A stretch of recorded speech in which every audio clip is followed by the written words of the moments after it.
Existem vários motivos pelos quais a gente pode começar a adoecer, Aham. né? E a gente precisa refletir isso, né? Sim. Uma das questões que a senhora White coloca seria as questões hereditárias, né? Eu Ok. gosto sempre de começar assim, falando que a hereditariedade, ela tem um impulso muito importante na vida de uma pessoa a ponto dela colapsar. Por quê? Porque tudo começa ali. Eu não nasci sabendo, eu não tenho culpa de tudo que aconteceu comigo. Normalmente as pessoas falam assim, né? Ah, mas eu não tenho culpa do que aconteceu comigo, eu não tenho culpa de eu ser assim, do transtorno que eu fui acometido, né? Então vamos olhar o que foi que aconteceu ali na infância, né? Aham. Todo esse aprendizado, todo esse momento em que as coisas não foram boas.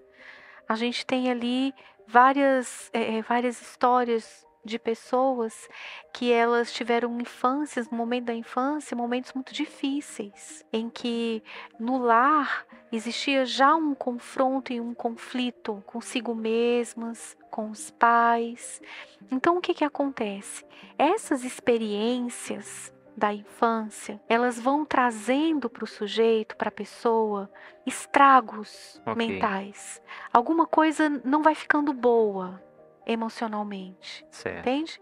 E aí as construções de um pensamento correto, de um pensamento equilibrado, de alguma coisa que realmente seria assim, algo que fique confortável, equilibrado, isso daí não vai proceder. Aham. Então eu desenvolvo algum tipo, por exemplo, de desequilíbrio emocional.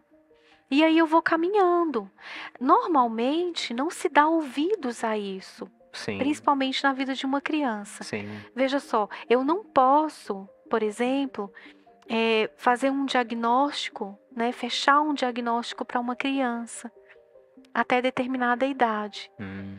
Mas eu posso observar o comportamento dessa criança e enxergar nela traços para que ela desenvolva questões emocionais lá na frente. Entendi. Os pais conseguem perceber isso ou teria que levar em um profissional? Os pais conseguem perceber, eles conseguem perceber uma criança muito melancólica, uma Então criança são que traços que são fáceis de perceber, de são, se são observar. fáceis de perceber se os pais estiverem atentos. Ah, certo. Tá? Por isso que é tão interessante que haja aí, novamente falo do Congresso, que haja aí um momento de reflexão sobre a família. Porque Sim. às vezes o dia a dia da família, o estresse do dia, ele Aham. tá tão conturbado, as coisas estão tão fechadas, né, em relação aos relacionamentos familiares, que eu não tenho tempo nem de perceber como meu filho está se desenvolvendo. Sim. Então, muitas vezes não se dá ouvidos a isso. Você Entendi. não percebe que uma criança tem desenvolvido traços de caráter e na personalidade que vai lá na frente falhar como Entendi. doença mental, né? Então, essa observação, ela é muito importante. E aí, a gente fala assim, para quem está assistindo, né? Agora eu Aham. já sou adulto, não sou criança mais, né? Sim. Porque é importante a gente falar da criança agora para quem é criança agora, É, para os pais. para os pais Mas e agora? Que eu já sou adulto, que já passei já por tudo passei por isso. tudo isso, Aham. né?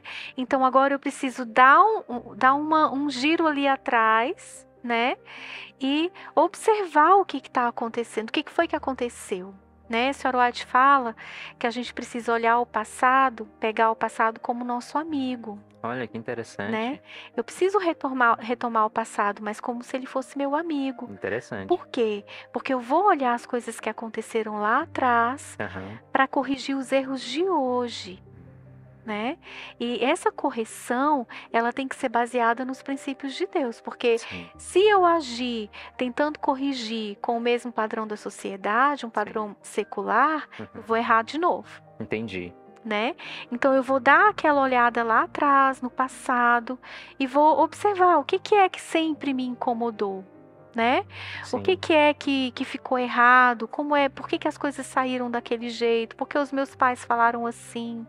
quais são as perspectivas, né, que eu acabei construindo de forma errada, entende? Então, olhar para trás, olhar para essas perspectivas de forma que eu possa compreender como que começou errado, por que que começou errado. Então, o que que eu vou fazendo? Eu vou abrindo espaço para minha consciência, sabe? É um poder consciencioso que Deus nos deu de avaliarmos as situações como elas são de fato. IAG. Juntos avançaremos.